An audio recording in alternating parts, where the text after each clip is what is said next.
ഉണ്ണിയമ്മേ കുമ്പടി വന്നു. ഹലോ, നിങ്ങൾ കാത്തിരിക്കുന്നതും അല്ലാത്തതുമായ സിനിമകളുടെ ഓട്ടിക്ലിസ് അപ്ഡേറ്റുമായിട്ടാണ് ഇന്നത്തെ വീഡിയോ. അപ്പോൾ ഇൻട്രോ ലാഗടിപ്പിച്ച് കൊല്ലുന്നില്ല, നേരെ വീഡിയോയിലേക്ക് കടക്കാം. ധ്യാൻ ശ്രീനിവാസൻ കഴിഞ്ഞാൽ മലയാളത്തിലെ ഇന്റർവ്യൂ കിങ് എന്നറിയപ്പെടുന്ന താരമാണ് നമ്മുടെ ഷൈൻടോ ചാക്കോ.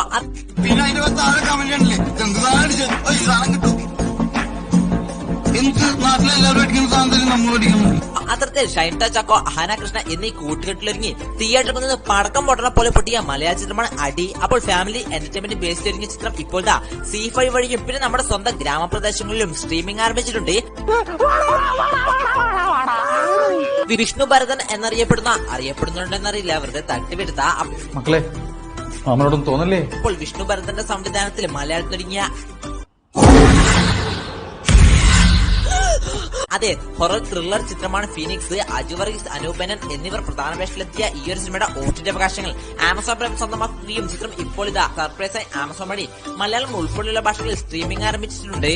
ശരിക്കും വളരെ ലേറ്റ് ആയിട്ടുള്ള ദുൽഖർ പറഞ്ഞ 5 മിനിറ്റ് ആണ് ഇപ്പോൾ വന്ന് അഭിനയിക്കും എന്നാണ് ദുൽഖർ പറഞ്ഞത്. ഈ പടത്തിൽ ആദ്യം ദുൽഖറിന്റെ ക്യാരക്ടറെ കുറിച്ച് ഈ പടത്തിൽ ഒന്നും കേട്ടിട്ടില്ല. അഭിനയിക്കേണ്ട അന്ന് വന്ന് രാവിലെ നിന്നിട്ടാണ് ദുൽഖർ ഞാൻ എന്താ ചെയ്യേണ്ടത്, ചുമ്മാ ക്ലബിലേക്ക് കളിക്കുന്ന ഒരു പയ്യനാണ് ഇപ്പോൾ ഞാൻ ചെയ്യുമെന്ന് പറഞ്ഞ് ഇങ്ങനെ സംസാരിച്ചു വന്നപ്പോഴാണ് നമ്മൾ ഇതിലൊരു ക്യാരക്ടർ ഉണ്ട്, അപ്പൊ ഇങ്ങനത്തെ ഒരു ഇതാണെങ്കിൽ അത് ഞാൻ ചെയ്യാറാ, ഓക്കെയാണ്, കുഴപ്പമില്ല. ദുൽഖറിന് ഇതില് എന്താ പറയുക, ഒരു വീട് കാണിക്കുന്നില്ല, ദുൽഖറിന്റെ ഫാമിലിനെ കുറിച്ച് കാണിക്കുന്നില്ല. ദുൽഖർ എല്ലാ വീട്ടിലുണ്ട്, എല്ലാവരും ഹെൽപ്പ് ചെയ്യുന്നുണ്ട്. ദുൽഖർ എന്താണ് ഇതില്, ഏതാണ്, എവിടെ താമസം, ഒന്നും ഇതിലില്ല. അതെ, ദുൽഖറിന്റെ ഒരുപാട് സിനിമകൾ റിലീസ് ചെയ്തിട്ടുണ്ടെങ്കിലും ഒരു പക്ഷെ എപ്പോഴും മനസ്സിൽ തങ്ങി നിൽക്കുന്ന ഒരു കഥാപാത്രമാണ് പറവയിലെ ഈ ഒരു ക്യാരക്ടർ. ഏതായാലും പറഞ്ഞത് നമ്മുടെ രോമാഞ്ചത്തിലെ ജിബി, അതായത് സൗബിൻ ഷെയറിന്റെ സംവിധാനത്തിൽ ദുൽഖർ, ശ്രീനാഥ് ബാസി പിന്നെ 2 കുട്ടികൾ എന്നിവർ പ്രധാന വേഷം കൈകാര്യം ചെയ്ത് 2017 പുറത്തിറങ്ങിയ മലയാള ചിത്രമാണ് പറവ. ഏതായാലും ഈ ഒരു ചിത്രം ഇപ്പോഴത്തെ ഏഷ്യാനെറ്റ് മൂവീസ് എന്ന യൂട്യൂബ് ചാനൽ വഴി 2 മണിക്കൂറും 19 മിനിറ്റും 2 സെക്കൻഡും ദൈർഘ്യം കണക്കാക്കുന്ന ഫയൽ മലയാള ഭാഷയിൽ മാത്രം ഇപ്പോഴത്തെ റിലീസ് ചെയ്തിട്ടുണ്ട്.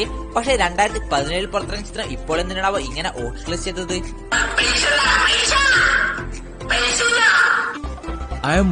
മനുവിന്റെ സംവിധാനത്തിൽ മലയാളത്തിലും പുറത്തിറങ്ങാൻ പോകുന്ന 18+ സീരീസ് ആണ് ബയോളജി ടീച്ചർ. കൂടാതെ നിങ്ങൾക്ക് ഏറ്റവും ഇഷ്ടപ്പെട്ട സബ്ജക്ട് ഏതെന്ന് ജസ്റ്റ് ഒന്ന് കമന്റ് ചെയ്യുക. എല്ലാവർക്കും എന്നെ മതി. എനിവേ പറഞ്ഞു വരുന്നത് അഡൽട്ട് ബേസ്ഡ് ഈ ഒരു സീരീസ് നാളെ ഡിസംബർ 23 നവരസ എന്ന OTT പ്ലാറ്റ്ഫോം വഴി OTT ചെയ്യുമെന്ന് കൺഫേം ന്യൂസ് പുറത്തു വന്നിട്ടുണ്ട്. കാത്തിരിക്കാം ചിത്രത്തിനായി, സീരീസിനായി. കൂടാതെ ഇന്ന് OTT സിനിമകൾ ഏതൊക്കെയെന്ന് വളരെ പെട്ടെന്ന് നോക്കിയേക്കാം. ഒന്നാമത്തേത് വാട്ട് ഇഫ് എന്ന ആനിമേഷൻ സീരീസിന്റെ 2nd സീസൺ ഡിസ്നി വഴി ഇപ്പോഴത്തെ സ്ട്രീമിംഗ് ആരംഭിച്ചിട്ടുണ്ട്. രണ്ടാമത്തേത് കന്നഡ ഭാഷയിൽ പുറത്തിറങ്ങിയ ഗോസ്റ്റ് എന്ന സിനിമയുടെ തമിഴ് വേർഷൻ തമിഴ് വഴി OTT ആരംഭിച്ചിട്ടുണ്ട്.